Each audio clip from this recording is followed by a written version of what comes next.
Bienvenidos una semana más, queridos amigos, a nuestro paseo, ya sabéis que me gusta decir, afectivo, sentimental, nostálgico, por una Huelva que ya no existe físicamente, pero que está más que viva en nuestros recuerdos, en nuestros corazones y sobre todo, y es muy importante, la curiosidad de la gente joven que quiere conocerla, que quiere saber cómo era la Fuente Magna, cómo era la Fuente de las Naciones, qué era el velódromo, qué era Palomeque, qué era la calle en medio. Ese y no otro es la misión de las Caras de Huelva. Esta noche nos visita un onubense que ha dedicado su vida profesional al servicio público, primero como funcionario y luego ocupando distintos cargos de responsabilidad en la vida política, pero siempre, aun no estando en Huelva, siempre ha tenido a Huelva en su corazón y los brazos abiertos para todo lo que significaba Huelva y que él pudiera colaborar en resolver. Esta noche nos repite visita, ya estuvo aquí hace, creo, unos 3 años, un querido amigo, Alfonso Garrido. Muchas gracias, Diego. Bienvenido. Por tu cariño y afecto. Y Bienvenido. por recordarme de nuevo. Bienvenido.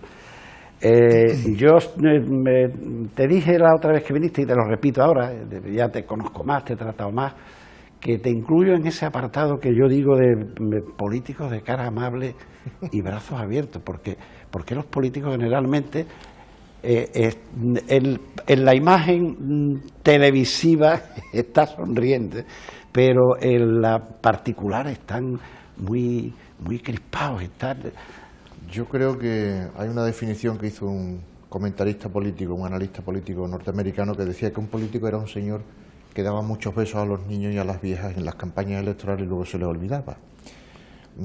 Yo creo que es la antítesis de lo que debe ser la política, es decir, la política debe ser afabilidad y empatía, es decir, conectar con los problemas de la gente para, haciendo suyo los problemas de la gente desde sus capacidades y responsabilidades políticas, cada uno de ellos, desde su óptica ideológica, buscar la solución a esos problemas, los problemas del día a día. Y bien que has conocido el mundo de la política, has sido gobernador civil en Sevilla, has sido delegado del gobierno en Andalucía, fuiste responsable de seguridad en la Expo 92.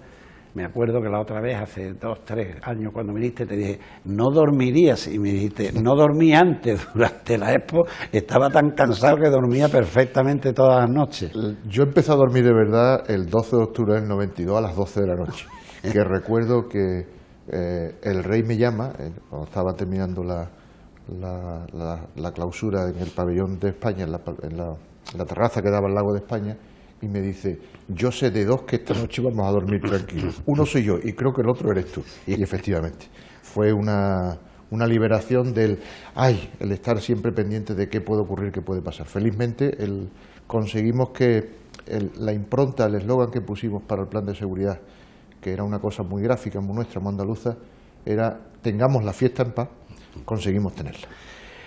Tengo que decir que antes de ir a Sevilla, en Huelva, pues bueno, tú eres un cofrade de pasión, donde fuiste desde chiquitito, hermano mayor, tú sí. y tu familia, mi familia, que has sido pregonero de la Semana Santa en Huelva, que has sido presidente de la... Entonces Unión de Cofradías. Sí. El antecedente inmediato, bueno, es lo mismo, solamente que se le cambió el nombre, del Consejo de Cofradías. Presidente de la Plaza de Toros de Huelva. Esto era en muchos sitios. Bueno, y fui el primer primer responsable político de la Junta Preautonómica nombrado en Consejo de Gobierno en Huelva. Había habido nombramientos, pero el primero de Consejo de Gobierno con la primera transferencia a la Junta de Andalucía, al ente preautonómico todavía andaluz, y teníamos la oficina en la Plaza de San Pedro.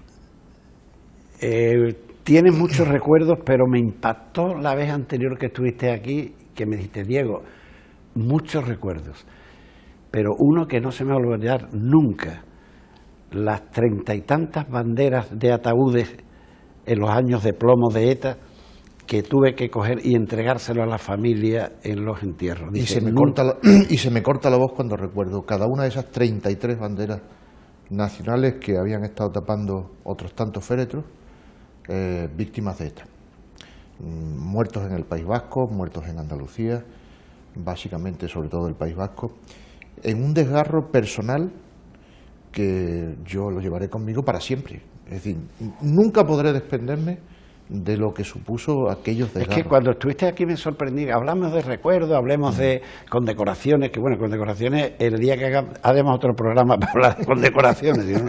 Pero esas son de esas cosas protocolarias. Si no nos va a dar tiempo. Pero sí me dijiste, Diego, si algo tengo aquí, si algo no se me olvida, si algo, cuando cierro, es esas 33... Es muy difícil. A los que vivimos aquella etapa, es decir, los que nos tocó vivir desde muchas variables, pero sobre todo asomados a la dirección pública, la transición, lo que supuso el terrorismo en aquellos años, la lucha de este pueblo español tan grande, tan inmenso, tan solemne en sus afirmaciones y en sus manifestaciones, de no obstante ir cambiando un país, adaptándolo a la nueva situación de la Europa del final del siglo XX.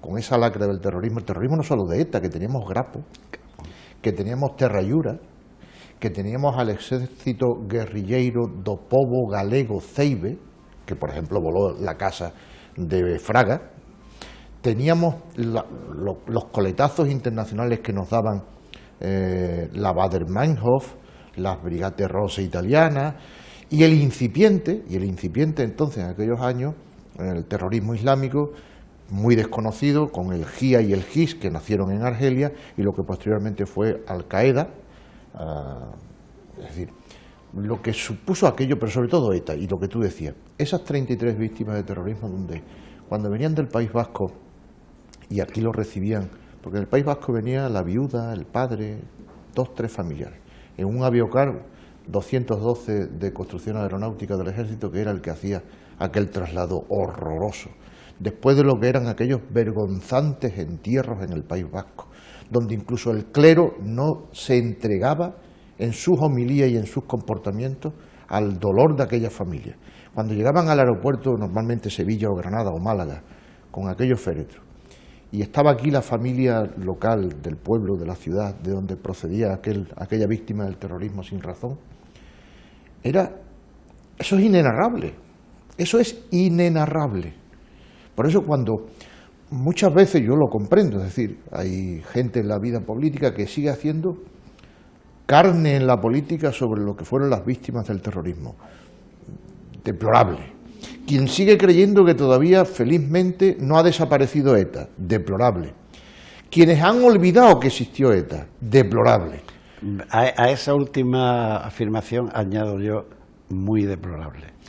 Yo, de verdad, por eso los que vivimos aquella etapa, sobre todo la vivimos desde el Ministerio del Interior, es absolutamente difícil, absolutamente imposible que podamos, salvo ser un desalmado en el sentido de lo que es no tener alma, no podemos olvidar aquello. Sobre todo yo tengo caras, personas, tragedias familiares, aquellas viudas jóvenes, aquellos huérfanos jóvenes, y esto no es palabrería fácil, lo que tú decías antes de lo que debe ser la empatía de quien tiene la responsabilidad pública con aquellos a los que se dirige sus actos de gobernación.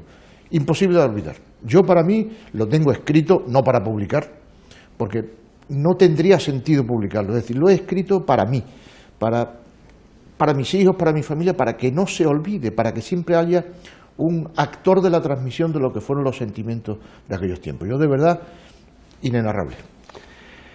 Bueno, vamos a comenzar el paseo. Vamos a pasar por Huelva. Y te lo quiero comenzar igual que comenzamos la otra vez, por donde tú te criaste, con otra foto distinta. Esta es una foto preciosa. Más desconocida. Más desconocida. Me ha costado trabajo encontrarla, de la prisión provincial. Bueno, pues tuya es la foto. Habla tú que...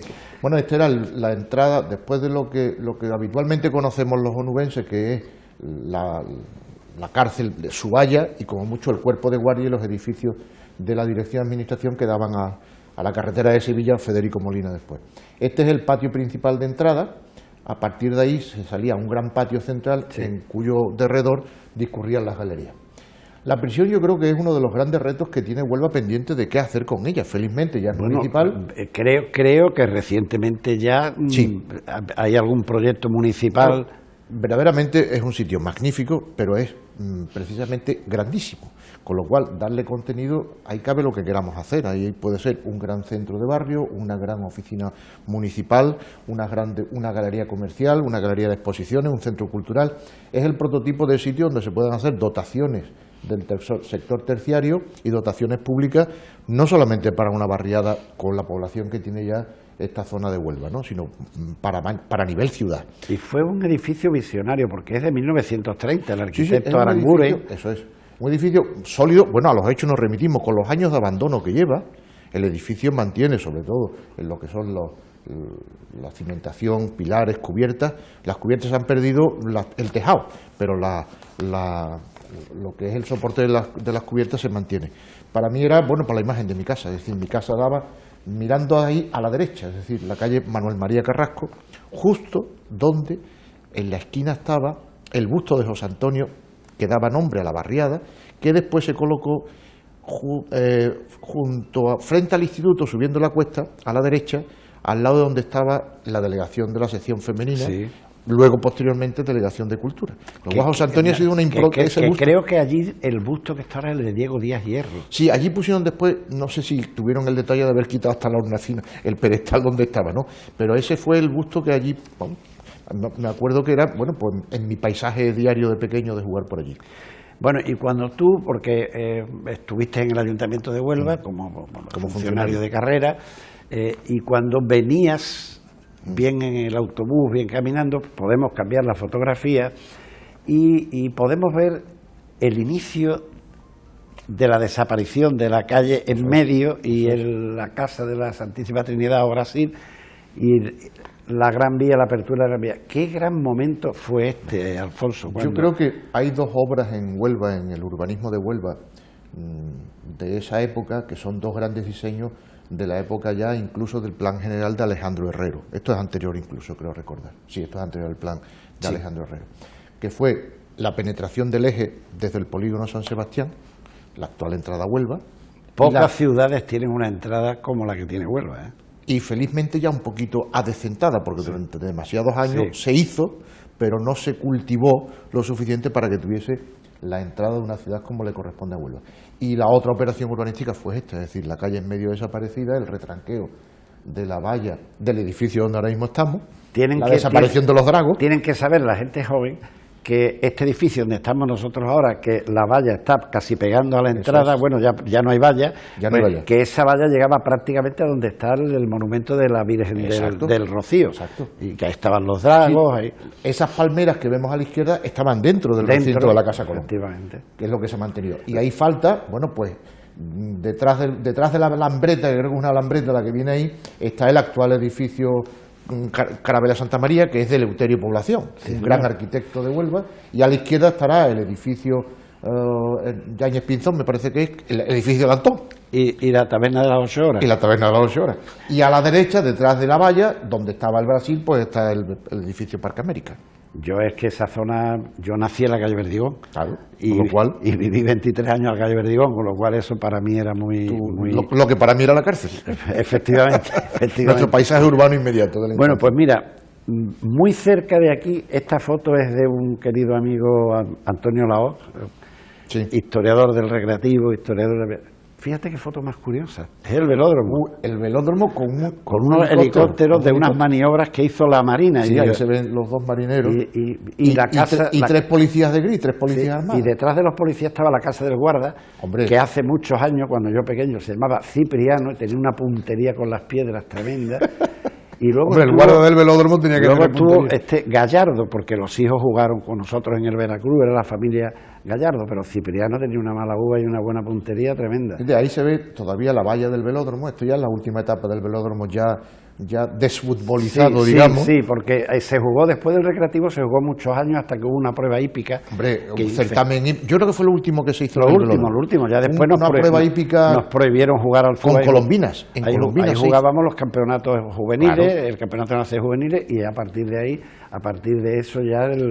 Y ahí se ven algunos de los chalés que eran magníficos, chalés que había en la Alameda Sundein, que ha mantenido su nombre desde siempre. Que siguen. Ese es de los pocos que sobreviven. Que siguen, porque lo único que se cambió fue el chalet de la familia Rubio, que era la 11, y que luego se ha hecho un edificio nuevo. Pero porque ya estaban los edificios, las viviendas de los funcionarios, luego más adelante estaba el Padre Araña, Funcadia para los amigos hoy. Y la barbaridad de haber tirado el edificio donde hoy está el museo, que era un edificio de un alto cargo de Río Tinto. Precioso. De tirar eso, porque Precioso. el museo, sí, claro que sí, museo. Hombre, pero que hay sitio en Huelva para ponerlo. La rehabilitación no era una cosa que se predicaba precisamente entonces. Además, porque yo creo que aquel edificio rehabilitado y se hubiera podido incluso hacer algún anexo añadido. Era una preciosidad, el edificio era una preciosidad. Es más, en todas las fotos que tú ves del recreativo antiguo, lo que está detrás de las fotos es el edificio ese. Y en el mismo velódromo, supongo que te acordarás, podemos cambiar la foto. Hombre, el marcador. El célebre marcador, con el bar moderno, la gaseosa Onuba, el bar La Estrella. Los vestuarios estaban detrás, un poquito a la derecha. Y más atrás estaba el economato de Río Tinto. De Río Tinto, exacto. Ahí esa era la portería de los eucaliptos. Fíjate, ahí está, como ya eso está abandonado. Sí, ya se ve los soportes de la grada de madera. Los soportes de la grada de madera. ¿Cuántos recuerdo? Yo, en mi libro de las caras de Huelva tengo una foto de mi carnet del año 54 o 55 y me lo encontré, digo, coño, qué alegría encontrarme esto. Y lo tengo en el libro porque además, fíjate que todavía se ve el soporte de hierro donde se ponían arriba los números de visitante y local. Detrás había una escalera que el que ponía el marcador se subía a la escalera. Una escalera de mano, una escalera de mano se colocaba y detrás estaban los vestuarios. Hombre, a mí esto me trae muchísimo. Hombre, el bar moderno, que creo recordar que estaba en la calle Marina. A ver, que ahora está. Eso es, al lado del Odiel. Sí, pero que ahora está en la esquina de la calle bajando Méndez Núñez, donde estaba el Central Cinema, la calle. Sí, al lado de la calle Los Herreros. No, antes de subir a la donde estaban las oficinas de Telefónica. Ah, sí, lo sabes. En esa esquina, es decir, en esa esquina de donde estaba el bar moderno estaba, yo creo recordar eso, frente al comercial y al lado del Odiel. Al lado del estanco de Lucas. Eso, estaba pegando el estanco de Lucas. Bueno, pues ahora lo han abierto en la calle, yo creo que se llama Méndez Núñez. Sí, yo creo que se llama Méndez Núñez y Rafael López, pues en esa esquina, que por cierto tiene unas tapas magníficas. Dicho sea de paso. Tiene ahora magnífica. Una tapa magnífica, un recuerdo para el bar moderno. Y tú, que eres cofradiero, no te quiero poner la tuya porque ya la pusimos la otra vez, que es Pasión, pero qué estampa más bonita, ¿verdad?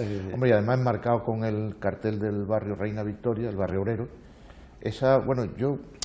Mi paso además primero desde pequeño con mis padres, con mi familia, con mi madre, en Pasión, con Rafael Clare, Manolo Zamora, en fin, toda aquella prememora.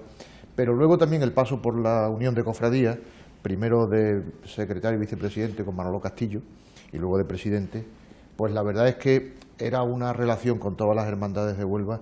En mi época de presidente de la Unión de Cofradías, era hermano mayor Mariano Roca.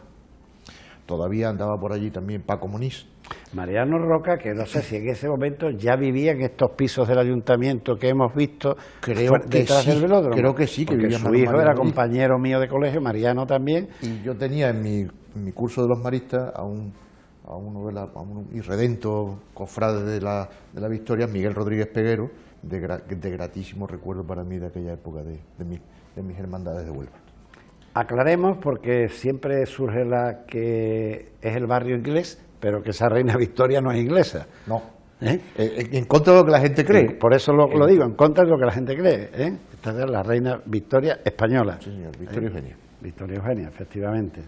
Pues mira, yo creo que de las grandes cosas que hemos conseguido mantener en Huelva, a pesar de algunas agresiones que se han hecho. Te recomiendo que no pases ahora por allí. Yo todavía mantén el recuerdo. Me voy para la parte que está quizás menos agredida, que es la parte que está junto al Colegio de las Teresianas, que también era una parte de mis itinerarios, porque yo hice párvulos en las Teresianas. Pues yo te recomiendo que no pases ahora por allí. He pasado últimamente por allí, pegado a la iglesia de las Teresianas. Hace 2 o 3 semanas tuve aquí al amigo Andrés, que es nacido, y Andrés Osuna, y criado allí. Hicimos un recorrido lastimosamente triste por lo que era el barrio obrero y en lo que se ha convertido. Yo pienso que por dejadez municipal, porque no creo que tenga licencia de obra. Mire usted no tiene licencia de obra para este garaje, para este... Pues mire usted lo tira. Yo creo que en Huelva, y te lo dice quien además estuvo en el ayuntamiento en la época que se hizo la adaptación del Plan General de Ordenación Urbana de Alejandro Herrero al texto refundido de la Ley del Suelo del 75,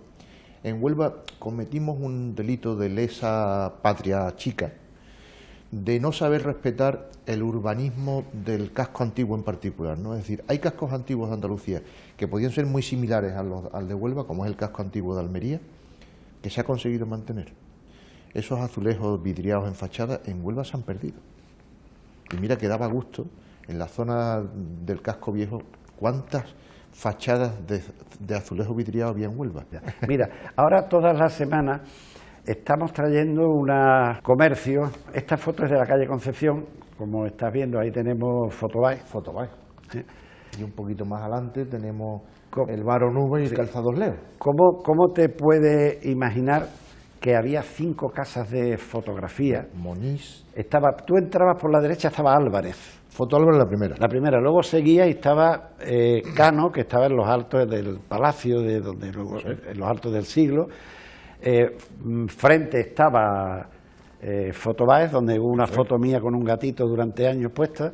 Más para adelante estaba Paquito Monís y luego Rodri, que Rodri era como un periódico ambulante porque ponía las fotos, los partidos del Recre, las corridas de toros. Mi foto de comunión es de Monís. Aquí teníamos cada uno teníamos el fotógrafo familiar, ¿no? Tú te la hiciste en Baez, yo me la hice, la de comunión me la hice en Monís. La foto mía de comunión porque está enmarcada en mi casa en la playa, creo que está hecha en Cano. Pero la de pequeño mío con un abriguito y con un gato puesto al lado mío, yo parezco un Humphrey Bogart en miniatura, está hecho en Cano. No, la del gato está hecha en Baez. ¿Qué recuerdos de comercios de esa calle es decir, desde Jorba, Toscano, el Siglo, el Nacional, la peluquería de Cornejo, uy, que por Dios, Padilla, los tejidos Padilla, el Diario de Huelva, El Buen Gusto, Fidalgo, Los Ángeles, Fidalgo, Braulio Lérida. ¿Qué recuerdo de aquella época, de aquella Huelva que se nos fue? Pero bueno, que tenemos la obligación de recordarla a través de programas como este. ¿Y a quién le explicas tú que los domingos no se podía andar? Era el paseo. O sea, era desde el Bazar Sport, ¿te acuerdas? Que estaba en la esquina frente a los madrileños, hasta Izquierdo Benito.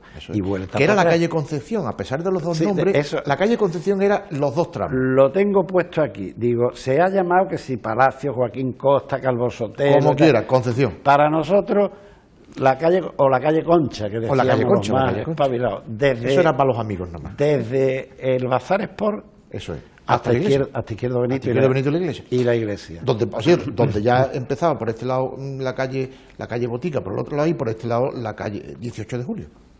Además, yo creo que era la única calle peatonal que había en Huelva, creo, no, afirmo. No creas. Afirmo. Era la calle peatonal y era la calle del paseo. Es decir, yo recuerdo mis primeros paseos de pretendiente, era en la calle con mi actual mujer. Te cruzaba con las niñas y decía, hola, adiós, ¿qué hay? ¿Qué tal? Adiós, y a la vuelta otra vez. Hola, adiós, ¿qué hay?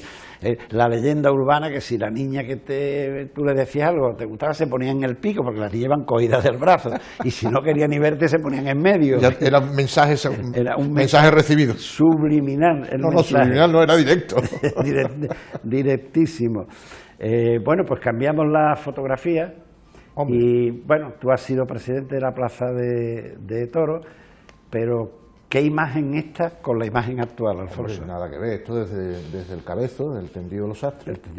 Hay quien dice que se llamaba tendido del desastre, no de los sastres, no sé por qué, yo lo he conocido siempre tendido de los sastres. Yo siempre he entendido el sastre, es decir, no.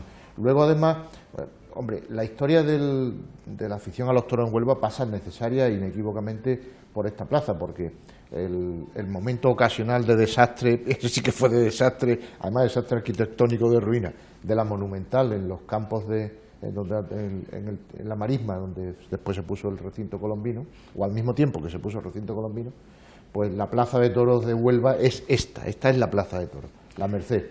De septiembre de 1902, la primera corrida. Esto tiene un recuerdo para ti y para mí porque el mundo es un pañuelo y en una conversación hablando de esto me dijiste, la última corrida que presidí en la Plaza de Toros de Huelva, me echaron 2 broncas descomunales. A ver, un presidente de Plaza de Toros al que no le chilla una, no es buen presidente. Una por no devolver al toro y otra por no dar el rabo. Y te dije yo, mira que hace años de esto, digo, Alfonso, ¿te acuerdas cómo se llamaba aquel toro? Me dijiste, ni idea, digo, pues se llamaba Tudanco. Tudanco. Y era de los Guateles. Y me dijiste, tú, bueno, ¿y tú por qué lo sabes? Digo, porque la cabeza de ese toro está en la chimenea de mi casa. Porque el Litri Miki me regaló la cabeza de ese toro. Recuerdo que no hace mucho te mandó una fotografía. Sí, la tengo además guardada para unirla a mis datos de la Plaza de Toros de Huelva. Yo la verdad es que tengo un gratísimo recuerdo del tiempo que pasé en la presidencia, más del que yo pensaba estar, pero bueno, por compromiso y relación mantuve más tiempo y pasé grandes ratos ahí. Y ahí yo creo que queda muchos recuerdos de Carlos Pereda y de Óscar Polo, los actuales rectores, y cómo no de José Luis Pereda, al que Huelva le tiene que seguir agradeciendo lo que hizo para reconvertir la decadente afición taurina por mor de lo que había pasado con la Plaza Vieja, para volver a traer gente a los toros, ¿no? Yo inicié un proceso que después se metió en el reglamento taurino, en el andaluz, de ir a ver las corridas de toros al campo, para empezar a seleccionar allí, no para aprobar la corrida, sino para señalar toros que ya mejor que no me los lleve usted, lo cual era bueno porque evitaba un transporte de ganado que tú sabías que después no iba a ir. Yo veía a los toros normalmente en el campo con el equipo de veterinarios, magnífico equipo de veterinarios y gubernativo que tenía la plaza entonces y que trabajaban conmigo, los veíamos en el mes de junio, con lo cual el toro en el mes de junio que veíamos en el campo iba a variar prácticamente nada del que íbamos a tener en Colombina. Como mucho, yo siempre le decía al ganadero, lo único que me lo puedes poner es zambombo, echándole pienso, pero porque le ponga pienso va a dar báscula, pero no movilidad, ¿no? Pero la foto, y ya con esto cambiamos, demuestra el cambio de Huelva. O sea, demuestra que ahora mismo está rodeada de edificios nada de 8, que ver de 10, lo que era 12, aquella Huelva. y ahí tenemos la marisma, ahí se ve la marisma perfectamente, y el río, se ve hasta la ría, pero vamos, esa Huelva ya desde los toros, incluso la fisonomía de la plaza es la anterior a la reforma de Luis Marquina. Sí, claro, sí. Y camino de esta plaza tiene un sitio donde me parece recordar que en algún momento me has dicho que viviste tu primera casa y tal, viviste en la esquina de la derecha. Es decir, o sea, que esa era, ahí es donde estuvo tu casa. Ahí es donde viví yo los últimos años de vivir en Huelva, cuando ya me fui a Sevilla. Ahí nos fuimos a vivir cuando nace mi hijo Pablo, que nace en el Paseo de la Independencia, en la clínica, no me acuerdo cómo se llama la clínica que había allí. Ahí nacieron mis hijos también. Sí, en la clínica, o sea, posible, eso se nos ha ido. Ahí han nacido, ¿cómo se llamaba la clínica? Al lado de la Cruz Roja, al lado de Talamante, exactamente. Ahí nació, no sé, la Merced no se llamaría. Clínica La Merced. La Merced se llamaba. Pues han nacido mis 2 hijos. Eso es. Manolo Mojarro, que era el ginecólogo que atendió a mi mujer, en los 3. Manolo Mojarro no solo trajo a mis hijos, sino que además es el padrino de mi hijo. O sea que lo del pañuelo es verdad. El padrino de mi hijo es Manolo y su mujer Mercedes, que en paz descanse. Y del nacimiento de mi hijo en la clínica, pues nos fuimos a vivir ya allí, porque mientras habíamos vivido en Miguel Redondo. Qué pena de foto, el recuerdo muy bonito, qué pena de foto, ese templete derribado, ese cabezo que poco a poco nos estamos cepillando. Sí. Hombre, la Huelva de los Cabezos yo creo que es una de las partes más maltratadas de Huelva, es decir, la fisonomía de la Huelva de los cabezos que incluso en los relatos antiguos de historia, Huelva se le definía desde el mar, desde la entrada a la ría, por los cabezos, es decir, que era un elemento significativo de cómo se sabía que se estaba llegando a Huelva. Una vez que se entraba por la ría del Tinto y el Odiel unido por Saltés, la identificación de Huelva eran sus cabezos y servía de orientación a navegantes. A mí esta foto me da una pena tremenda porque mi padre el negocio lo tenía en la calle Medialmú, o sea, a 100 metros, y entonces yo durante el día estaba allí con mi abuela, y porque había que cuidar a mi abuela, la Academia San Carlos, que fue mi colegio, y jugaba ahí. Entonces me da una pena los conciertos de los jueves. Ahí ya no está el templete de la música, no, por eso no, si es tan triste que la pongo por eso. Sí. Ahora leo que el ayuntamiento creo que está lanzando un concurso de ideas para ver qué se hace con para reformar, y esperemos que... intentando hacer una parte peatonalizarla, una parte unida allí atrás, es decir, esa es la esquina de la actual calle Vázquez Limón, que con esa maldita costumbre de romper las calles por la mitad, y media calle se llama una forma y otra calle de otra forma, sin que sea de mérito en este caso de Vázquez Limón, egregio cirujano de la Huelva de los 50. La calle Inés Martín se partió en 2 trozos. Bueno, pues se nos acerca, estamos a un mes vista o poco más de un mes de la fiesta del patrón de mi de San Sebastián. Devoto, querido y admirado San Sebastián. Y tenemos que acordarnos de los concursos de fachada. Impresionante. Hombre, y el certamen de productos del campo, Sí, señor. de los huertos que estaban a partir de donde acababa la calle San Sebastián y donde Sí, acababa señor. el cementerio, los huertos del callejón Palomeque. Inmensos rábanos, unas lechugas kilométricas, Increíble. remolachas. Yo lo recuerdo aquello de pequeño, porque claro, era mi camino de ir a los maristas, a la calle San Andrés y Onésimo Redondo entonces, Plácido Bañuelos actual, y pasar por, cuando iban los preparativos de la fiesta del patrono, una semana, 10 días antes que se empezaban a montar las fachadas, los concursos, que eran geniales, ¿no? Sí. Esa calle Jesús de la Pasión. Teníamos seguro la tertulia, seguro. la parra, Casa Honorio y además las casas particulares adornaban sus siempre propias fachadas. con mantones de Con Manila, mantones de Manila. con palmeras y palmitos el día de San Palmitos. Sebastián. Ese palmito con sus abuelas y los tronchos, que eso era un manjar lo que teníamos en aquella época. Hay que agradecer al ayuntamiento que hace 15, 20 años Sí. o 25 ha recuperado, aunque se siga sacando la procesión en domingo, haya recuperado la fiesta de San Sebastián. Para mí es una fiesta a la que estoy muy unido. Tú pregonaste Semana Santa y te une, yo he pregonado a San Sebastián y Yo te San une. Sebastián tengo un recuerdo añadido, que en una época de esa declive de las tristezas de Huelva, no había ni quien sacara al patrón el día 20. Y recuerdo que desde un grupo cuando empezaron las cuadrillas de hermanos costaleros, montamos una cuadrilla para poder sacar al patrón un año que no había quien lo sacara al pobrecito mío. Yo recuerdo incluso cuando San Sebastián salía de la capilla del cementerio. Sí, señor. Hasta el año 59.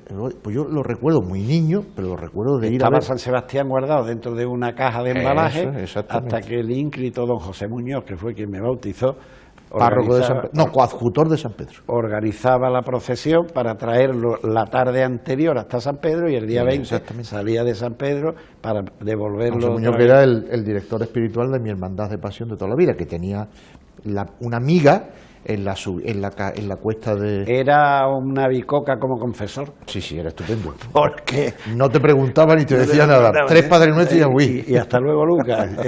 Vamos, tenía unas colas. Era compañero de chico del que fue de facto mi abuelo, que no era mi abuelo de Llure, que era mi tío Pepe, el marido de mi tía Antonia, la hermana mayor de mi padre, que se convirtió por la vía de los hechos porque mis abuelos murieron, uno no lo conocía, mi abuelo materno y mi abuelo paterno murió muy pronto para mí, murió en el 57. Entonces mi tío Pepe, que era el marido de mi tía, la hermana mayor de mi padre, pues era mi abuelo de facto, ¿no? Era amigo de colegio de don José Muñoz. Y claro, como era además el que me llevaba y me traía al colegio como abuelo, pues para mí don José Muñoz era otro Sabes que en personaje. aquella época los críos teníamos la costumbre, veía a un sacerdote y te acercabas a besarle la mano, y entonces él cariñosamente te respondía con un cosqui. Sí, te daba así. Que poca gente sabe que en uno de los vidriales de la iglesia de la Cinta hay una cara de don José Muñoz. Sí. En uno de los vidrieras está la cara de don José Muñoz que diseñó Paco Muñoz y lo puso allí a la cara de don José Muñoz, que era también director espiritual de la Hermandad de la Cinta. Allí está, perpetuado. Mira, en tu visita anterior, vamos a hacer recorridos tuyos, en tu visita anterior me hablaste de la pescadería, de tu vinculación por tu padre. Bueno, y te puse una foto que era la de siempre, con el siglo XX y tal. Hoy te pongo otra mucho más amplia. Sí, esta además da una imagen de lo que eran los cuartos de redes. Los cuartos de redes, que ahí se ven además esos grandes troncos de eucalipto que se ponían para colgar las redes y para secar, primero para secar de las algas que traían y luego para secarlas cuando se metían en un betún que se les daba de alquitrán para que tuviesen más tensión el abacao o el cáñamo, que eran los materiales con los que se hacían las artes de entonces. El nylon llegó mucho más tarde, ¿no? Los cuartos de redes era el santo y seña de la pescadería, junto con los saladeros. Exacto. Es decir, ahí se ve un pedazo de la pescadería. Y sus típicos bares. Exactamente. Cámara, siglo XX. Quintán. ¿Eh? Quintán. Yo Sí, escuchaba, señor, mi padre usaba mucho Quintán por inmediatez a donde tenía él la oficina. Lo del siglo XX era grandioso. El siglo XX era una institución. Pero es que, a ver, cuando yo tenía cargo de responsabilidad en el Santander, venía un alto cargo al siglo XX. Y me decía, Diego, que me han dicho que me lleve usted a comer al siglo XX. Era don Julián Portilla de la Hoz, que era el director general del tema de relaciones públicas, exteriores, porque el banco fue pionero en eso. Mire usted, don Julián, que eso está la pescadería, que está el olor de... Usted me lleva allí, que yo quiero comer pescado bueno. Me han dicho que me lleve allí. Entonces, ya cada vez que venía, los tenía que llevar. Para mí, mi infancia y adolescencia está vinculada, lógicamente, a esto. Cuando venía yo en verano, sobre todo, cuando venía con mi padre, primero a la venta del pescado a las 7 de la mañana y luego a la venta del marisco a las 9 de la mañana, en la que fue la pescadería nueva, por llamarle nueva entonces. Fíjate todo el camino que ha ido siguiendo las lonjas del pescado en Huelva, las que estaban aquí en el dique, que es como se llama esta zona, el dique pescadería, y luego ya cuando ya desapareció un poco la actividad en el muelle de Levante, el muelle pues tienes que darte un paseo y ver lo que está haciendo la autoridad portuaria ahora en la nueva lonja, la nueva lo he visto, que va a ser algo... Con el diseño de Pepe Brecheca, que es una preciosidad. Mira, se nos ha ido el tiempo, pero vamos a cerrar con esta imagen, porque ya que estamos hablando de esta zona de playa, con la imagen donde tanto hemos estado, estaba el balneario de la Cinta. Que todavía no tiene ni siquiera el muelle, fíjate que todavía no arranca ahí el muelle. Sí, esta foto es muy antigua porque cuando yo iba mucho al balneario, estas casetas luego estuvieron en el lado opuesto, en el otro lado, que es donde estaban los vestuarios. Exacto. Y luego las pusieron por la parte de adelante. Y aquí se empezó a hacer el Club Marítimo de Huelva. Con Pura, que era la señora que estaba en los vestuarios, y con el Moro, un camarero con muy mala uva, y Antoñito, el de sindicato, que era un medio pobre, que era el encargado de que no jugáramos a la pelota. Hay que ver lo que era el camino de la Punta del Sebo con sus eucaliptos, que arrancaba desde el muelle del Tinto completo, con la rampa donde después se hicieron las prácticas para el carnet de conducir, que allí cateaba casi todo el mundo. Y se dedicaron a poner barcos los que se iban a examinar para que no se pudiera poner, aprovechado que fuera María Llena. Bueno. Luego estaba el Club Náutico, el Muelle de los Gabrieles, el kiosco de Manolín, los Flechas, el cuartel de los Flechas, el Tiro Pichón. Luego ya venía el Muelle de la Cansa, la fábrica de gas, la playa Gilda. Lo habrán leído, pero nos empeñamos, Francis y un servidor, en recuperar la Fuente de las Naciones. Felizmente. Ya se está haciendo y va al final del actual nuevo paseo marítimo. Sí, aproximadamente. Estamos de lo que fue su sitio. Su sitio era a 495 metros del muelle donde está hoy el estadio. Exacto, es decir, estaba en esa zona. Y esto va un poco más arriba. Más adelante, porque es que ya aquello es zona industrial y además propiedad municipal. Pero, en fin, la fuente va a quedar idéntica y es un grandísimo motivo de orgullo que hayamos conseguido, gracias también a la predisposición de Pilar, la presidenta de la Autoridad Portuaria, que todo ha sido... La verdad es que la recuperación que hemos hecho, yo recuerdo que en el Plan General de la recuperación del 75 decíamos una cosa, que había que recuperar el río para la ciudad. Se hablaba incluso de una frase que hizo época de la Huelva deportiva y marinera, pero era verdad. Sí. Pero realmente yo creo que por fin vamos consiguiendo, una vez de la valentía que tuvo aquel Plan General, que declaró fuera de ordenación todas las industrias del polo, recuperamos poco a poco, muchos años después, pero la ciudad se va formando a su ritmo. Se va recuperando. Querido Alfonso, esto es como los partidos de baloncesto, que no llega al minuto 20 y se acabó.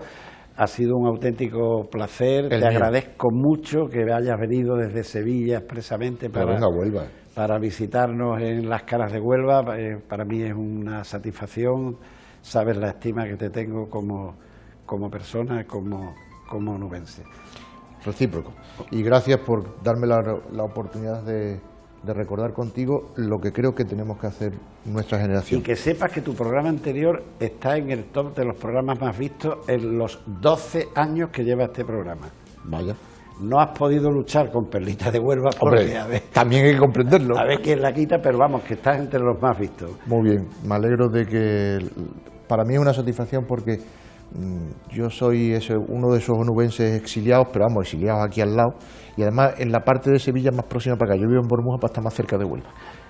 Muchas gracias, Alfonso. A vosotros. Y a todos ustedes, queridos telespectadores, bueno, pues espero que el programa les haya resultado cercano. Yo creo que se nota la afectividad entre presentador y nuestro invitado de esta noche. Como siempre, los espero el próximo viernes y mientras les deseo que sean especialmente muy felices.